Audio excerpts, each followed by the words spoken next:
这个时候，魏无羡的肚子又轻轻地动了动，很轻，但是魏无羡就是感觉到了。直到现在，他才真的意识到他的肚子里真的有一个小生命，眼睛唰的一下就红了。魏无羡就抱了蓝忘机，一会就松开了，然后直接转身就离开了，一边走一边开口说道：“蓝湛，我回去了，谢谢你的信箱。”蓝忘机看了看自己的手，感觉那一抹似有似无的莲香还在自己的身前。魏无羡咬着嘴唇，摸着自己的肚子，转身朝着乱葬岗的方向走去。魏无羡刚走没几步，就被冷风吹得打了一个寒战，轻轻握了一下自己的手，一片冰凉。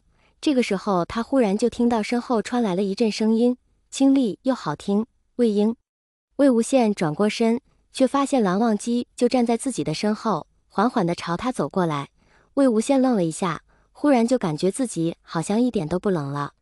蓝忘机走上去握住魏无羡的手，入手的冰凉让蓝忘机轻轻皱了一下眉，正好让魏无羡看见了，以为是自己的手冰到蓝忘机了，连忙就要把手抽出来，不曾料想蓝忘机察觉到魏无羡的动作，握得更紧了。魏无羡轻呼一声：“蓝湛。”蓝忘机把魏无羡的手捂得没有那么凉了，才抬起头看着面前的人，问道：“手怎么这般凉？”魏无羡摇了摇头，道：“怨气就阴寒，我常年手脚冰凉，习惯了。”满不在乎的语气倒是让蓝忘机心呲了一下，密密麻麻的疼。他轻声唤道：“魏婴。”魏无羡嗯了一声，然后魏无羡就听到了他面前的白衣仙君说了一句：“我送你回去。”蓝湛的脸上依然没有什么表情，但是魏无羡好像感觉出来了，蓝湛有些不高兴了。为什么生气？是因为自己的手太凉了吗？蓝忘机确实有些气，不过是在气自己，也气这个人不会照顾自己。魏无羡的脸色苍白，丝毫不见当初的风神俊朗，潇洒肆意，整个人清瘦的不像话，好像一阵风就能把他吹走。蓝忘机走上前去拉住魏无羡的手，道：“我送你回去。”还没等魏无羡开口拒绝蓝忘机，直接召来了碧晨，然后把魏无羡抱在碧晨上，但是好像又怕魏无羡掉下来，于是换了个姿势，把魏无羡扣在自己的胸口处，然后用自己的衣服把魏无羡牢牢地裹在自己的胸前，不让一点风吹到他。魏无羡整个人现在都有点懵，他好像没有答应蓝湛可以送他回去吧，但是他又不好意思开口拒绝，因为他实在是有点累了。蓝忘机身上有令他十分安心的信箱，钱缘的信箱成功的把坤泽包裹在里面。魏无羡忽然感觉自己浑身都暖和了，耳边的风呼呼的刮，但是却一点都没有刮在他的身上。蓝忘机把他护得好好的。魏无羡静默片刻，开口道：“蓝湛，我们不可能在一起的。”蓝忘机听着魏无羡的话，不吭声，手上整了整衣衫，顺便又把魏无羡往怀里带了带。魏无羡又说道：“你是名门楷模，我是邪魔外道，你说我们两个怎么能在一起呢？就算你是钱缘，我是坤泽又如何呢？”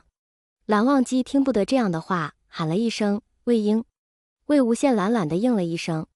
蓝忘机道：“我会照顾好你。”魏无羡一听，他在蓝忘机的胸口沉沉地笑了几声：“仙门大家不会放过我的，再加上我乱葬岗上有温家人，他们多恨温家的人呐，哪怕是无辜的。”蓝忘机在魏无羡看不见的地方，克制地吻了一下魏无羡的头发，眼里闪过一抹痛色。怀里的人大概真的是有些累了，声音越来越低：“蓝湛。”蓝忘机应了一声。魏无羡有些困了，再加上蓝忘机的怀抱温暖有安心，就有些顶不住睡意，迷迷糊糊地说道：“如果有一天我做了一件对不起你的事，你会生气吗？”蓝忘机片刻不语，就在魏无羡以为蓝忘机不会回答的时候，蓝忘机开口道：“如果是伤害你的事的话，那我会生气。”魏无羡笑了，随即就在蓝忘机的怀抱里睡了过去。“孩子，你看，如果我没有把你平安带到这个世上，你父亲会生气的。如果你父亲生气了，那爹爹大概也是不开心的。”两人到乱葬岗之后，魏无羡还是没有醒蓝忘机，就把魏无羡横抱起来，往乱葬岗的方向走去，怀里的人真的轻得不像话，丝毫没有重量。温情看着面前的白衣人，明显愣了一下，随即就行了个礼，喊道：“韩光君。”蓝忘机怀里抱着魏无羡，没法回礼，就微微颔首，当作是回礼了。温情看着蓝忘机怀里的魏无羡，问道：“魏无羡他？”蓝忘机道：“无事，休息片刻就好。”温情明显松了口气，道：“韩光君请随我来。”蓝忘机看见魏无羡在乱葬岗住的地方的时候，神色并没有什么变化，轻轻地把魏无羡放在那张石床上。魏无羡床上的这条毯子根本就不畏寒，蓝忘机就把自己外面的白色外袍给脱了下来，盖在了魏无羡的身上。白色的衣袍上面有着自己前缘的味道，似乎是安抚，魏无羡睡得更沉了。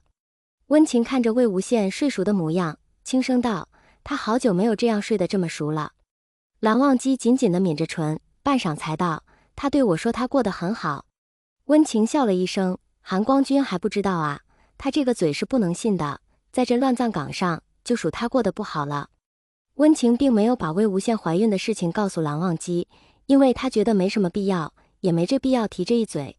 蓝忘机吸了一口气，慢慢地走上去，摸了摸魏无羡的头发，声音没有起伏：“他太瘦了。”温情一听，语气也带着些无奈：“他现在身子骨不好，吃不了多少东西，不长肉很正常的。”蓝忘机了一声，却也没说什么。魏无羡这一觉睡得的确是有些沉，等他睁开眼睛的时候，神色还有些恍惚，等他真正清醒过来的时候，明显感觉自己的精神好了很多。他确实是很久很久都没有睡过这样一次好觉了。这个时候，他忽然发现自己身上盖着的居然是蓝忘机身上的衣服，衣服上面沾了他前缘的信香。他从来都不知道原来有前缘的信香可以这么好闻。蓝湛去哪里了？他的衣服在自己这里，难不成把衣服落这里了？魏无羡刚起身要下床，忽然就感觉自己的小腹一痛，他脸色一下子就变了，生怕自己肚子里这个孩子出什么事。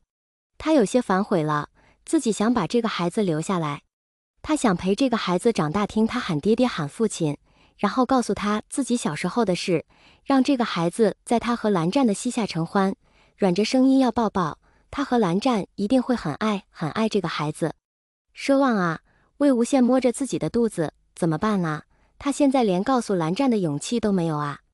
他攥紧了蓝忘机的衣服，情绪有些激动，桃花眼红得不像话，死死咬着牙，终于忍不住哽咽出声：“怎么办啊？我真的想让你平平安安的长大。”声音听着让人心碎。魏无羡到底是体力不支，在床上坐了一会，就感觉脑袋有些昏昏沉沉的，身体有些支撑不住，又躺在床上迷迷糊糊的睡了过去。